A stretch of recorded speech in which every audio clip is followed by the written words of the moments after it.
ಬೆಳಗಾವಿ ಜಿಲ್ಲೆಯ ಸವದತ್ತಿ ತಾಲೂಕಿನ ಮುರುಗೋಡ ಗ್ರಾಮದ ವೀರ ಯೋಧ ನಿವೃತ್ತ ಸೈನಿಕ ಫಕ್ಕೀರಪ್ಪ ಇದ್ಲಿ ಅವರ ಸೇನಾ ನಿವೃತ್ತಿ ನಿಮಿತ್ತ ಮೇ 1ರಂದು ಸ್ವಗ್ರಾಮಕ್ಕೆ ಆಗಮಿಸಿದಾಗ ಹೃದಯ ಸ್ಪರ್ಶಿಯಾಗಿ ಗ್ರಾಮದ ಮುಖಂಡರು, ಮುತ್ತೈದೆಯರು, ಸಂಬಂಧಿಕರು ಆರತಿ ಬೆಳಗಿ ಬರಮಾಡಿಕೊಂಡರು. ನಂತರ ಗ್ರಾಮದ ಶ್ರೀ ಮಲ್ಲಿಕಾರ್ಜುನ ದೇವಸ್ಥಾನದಲ್ಲಿ ಗೆಳೆಯರ ಬಳಗ ಸಮಾನ ಮನಸ್ಕರ ವೇದಿಕೆಯಿಂದ ಹಮ್ಮಿಕೊಂಡ ಸನ್ಮಾನ ಸಮಾರಂಭದಲ್ಲಿ ಹಲವು ಗಣ್ಯರು, ಫಕ್ಕೀರಪ್ಪ ಅವರ ಪಾಲಕರು, ಕರ್ನಾಟಕ ರಾಜ್ಯ ಧಾರ್ಮಿಕ ದತ್ತಿ ಇಲಾಖೆ ನಿರ್ದೇಶಕರಾದ ಡಾಕ್ಟರ್ ಮಹಾಂತೇಶ ಶಾಸ್ತ್ರಿ ಆರಾದಿಮಠ್ ಆಗಮಿಸಿ ಕಾರ್ಯಕ್ರಮಕ್ಕೆ ಕಳೆ ತಂದರು. ಹಲವರು ಅವರ ಸಾಧನೆ, ಶ್ರಮ ಕೊಂಡಾಡಿದರು. ಇದೇ ಸಂದರ್ಭದಲ್ಲಿ ಕಾರ್ಮಿಕ ಸಂಘಟನೆಯ ಮುಖಂಡರಿಂದ ವಿವಿಧ ಕ್ಷೇತ್ರದ ಸಾಧಕರನ್ನು ಸನ್ಮಾನಿಸಲಾಯಿತು. ಇದಕ್ಕೂ ಮುಂಚೆ ಯೋಧ ಫಕ್ಕೀರಪ್ಪ ಅವರನ್ನು ತೆರೆದ ಜೀಪ್ನಲ್ಲಿ ಗ್ರಾಮದೆಲ್ಲೆಡೆ ಮೆರವಣಿಗೆ ನಡೆಸಲಾಯಿತು.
मेरा मुल्क मेरा देश मेरा ये वतन, शांति का उन्नति का प्यार का चमन।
ವೇದಮೂರ್ತಿ ಮಹಾಂತೇಶ ಶಾಸ್ತ್ರಿ ಆರಾಧಿಮಠರು IAS ಮಠಪತಿ CPI ಸಾಹೇಬರು ವಹಿಸಿಕೊಳ್ಬೇಕಾಗಿತ್ತು.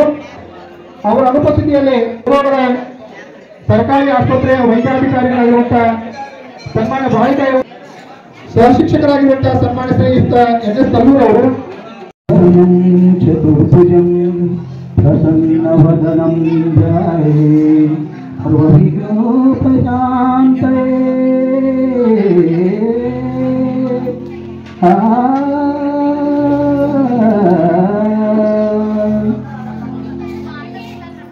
ಅವರನ್ನು ಕೂಡ ಈ ವೇದಿಕೆಗೆ ಆರ್ಥಿಕವಾಗಿ ಬರಮಾಡಿಕೊಳ್ತಾ ಇದ್ದೇವೆ.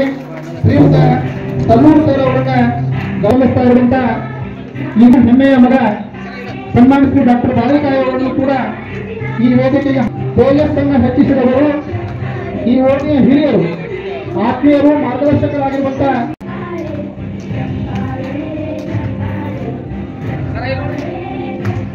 ಸಮಾರಂಭದಲ್ಲಿ ಮುಖ್ಯ ಅತಿಥಿ ಹೊಟ್ಟಿ ಶಾಲೆಯ ಮುಖ್ಯೋಪಾಧ್ಯಾಯರಾಗಿ ಇತ್ತೀಚೆಗೆ ಮುರುಗೋಳದ ಸರ್ವಾಂಗೀಣ ಮಠವರನ್ನು ಕೂಡ ಈ ಒಂದು ವೇದಿಕೆಗೆ ಹೃತ್ಪೂರ್ವಕವಾಗಿ ಬರಮಾಡಿಕೊಳ್ತಾ ಇದ್ದೇವೆ. ಆರ್ಥಿಕವಾದಂತಹ ಸ್ವಾಗತವನ್ನು ಬಯಸ್ತಾ ಇದ್ದೇವೆ. ಸರ್ ಈ ಕಡೆ ರೀ, ಎಲ್ಲರೂ ಇಲ್ಲಿ ನೋಡ್ರಿ ಸರ್. ಕಾರ್ಯಕ್ರಮವನ್ನು ಮಾಡಿರ್ತಕ್ಕಂಥವ್ರು ನಮ್ಮ ಮಾಂತೇಶ್ ಅವರ ಟೀಮಿಗೆ ಸಲ್ತಕ್ಕಂಥದ್ದು ಏನಪ್ಪಾ ಅಂತಂದ್ರೆ, ಆಕ್ಚುಲಿ ನಮ್ಮ ಫಕ್ಕೀರಪ್ಪ ಅಂದ್ರೆ ನಾವೆಲ್ಲ ಪ್ರಕಾಶ್ ಅಂತಿದ್ವಿ. ಅವನು ನನ್ನ ಹಳೆ ದೋಸ್ತ, ಅಂದ್ರೆ ನಾನು ಕೂಡಿ ಸಾಲಿ ಕಲ್ತಂತವ್ರು. ಈಗ ನಮ್ಮ ಟೀಮ್ ಬಂದು ಹೋಗ್ತಲ್ಲ, ಆ ಟೀಮ್ ಎಲ್ಲ ನಮ್ದೇ. ಅವ್ರು ಒಂದ್ ತಾಸು ಎಲ್ಲಿರ್ತಾರೆ, ಇನ್ನೊಂದ್ ತಾಸು ಎಲ್ಲಿರ್ತಾರೋ ಗೊತ್ತಿಲ್ಲ. ಒಟ್ಟು ಚಿದಂಬರದ ಟೀಮ್ ಹಿಡ್ಕೊಂಡು, ನಮ್ಮ ಕುಮಾರನ್ ಟೀಮ್ ಹಿಡ್ಕೊಂಡು, ನಮ್ಮ ಪ್ರಕಾಶ್ ಇಲ್ಲಿ ಹಿಡ್ಕೊಂಡು, ಅವ ಬೆಂಗಳೂರ ಕುಮಾರನ್ ಹಿಡ್ಕೊಂಡು, ಇವೆಲ್ಲರ ಜಗತ್ತೊಳಗೆ ಏನಾದ್ರೂ ಸೃಷ್ಟಿ ಮಾಡ್ಬೇಕಂತಂದ್ರೆ ಒಂದು 10 ಜನ ಇದ್ರೆ ಸಾಕಾಯ್ತು. 100% ನಾವು ಸೃಷ್ಟಿ ಮಾಡ್ತೀವಿ. ಇದೆಲ್ಲ ನಮ್ಮ ಸ್ನೇಹ ಬಳಗ. ಈ ಸ್ನೇಹ ಬಳಗ ಇವತ್ತು ನನ್ನ ಖುಷಿ ಏನಾಗ್ತದೆ ಅಂತಂದ್ರೆ, ನನ್ನ ಒಬ್ಬ ಸ್ನೇಹಿತ ಇವತ್ತು 25 ವರ್ಷ ಗಡಿ ಒಳಗ ಸೇವೆ ಮಾಡೋದೇನು ದೊಡ್ಡ ಸಾಮಾನ್ಯದ ವಿಷಯ ಅಲ್ಲ. ನಾವು ಒಂದು ದಿನ ಒಂದು ವಾರ ನಮ್ಮ ಹೆಂಡ್ರನ್ನ ಬಿಟ್ಟು ನಾವು ಹೊರಗೆ ಹೋಗೋದ್ರೆ ತುಂಬಾ ಕಷ್ಟ ಆಗ್ತದೆ ನಮಗೆಲ್ಲ. ಇವತ್ತು ನಾನು ಒಂದು ತಾಸಿಗೆ ಲೇಟ್ ಮಾಡಿ ಹೋದ್ನಿ ಅಂತಂದ್ರೆ ಇನ್ನೊಂದು ಅರ್ಧ ತಾಸಿಗೆ ನಾನು ಮನೆ ಕೀಲಿಯಾಗಿರ್ತೈತಿ. ಯಾಕನ್ನತ್ತೆ ನಿಮ್ಗೆ ಗೊತ್ತೇನೆ. ಇವತ್ತು 6 ತಿಂಗಳು ಒಂದೊಂದು ವರ್ಷಗಂಟ್ಲೆ ಮನಿನ, ಅಪ್ಪ ಅವನ್ನ, ಹೆಂಡ್ರ ಮಕ್ಕಳನ್ನ ಎಲ್ಲರನ್ನು ಬಿಟ್ಟು ವೀರ ಯೋಧನಾಗಬೇಕು ಅಂತಂದ್ರೆ, ದೇಶವನ್ನ ಕಾಯುವುದರ ಜೊತೆಗೆ ಅವನ ಟೈಮ್ ಚಲೋ ಇತ್ತು ಅಂತಂದ್ರೆ ಬದುಕಿ ಬರ್ತಾನೆ. ಹೀಗಾಗಿ ಈ ದೊಡ್ಡ ಪ್ರೋಗ್ರಾಮ್ ಅನ್ನ ನಮ್ಮ ಗೆಳೆಯರೆಲ್ಲರೂ ಕೂಡ ಮಾಡಿದ್ದಕ್ಕಾಗಿ ನಾನು ಎಲ್ಲರಿಗೂ ನನ್ನ ಮನಪೂರ್ವಕವಾಗಿ ವಂದನೆಗಳನ್ನು ಸಲ್ಲಿಸುತ್ತೇನೆ.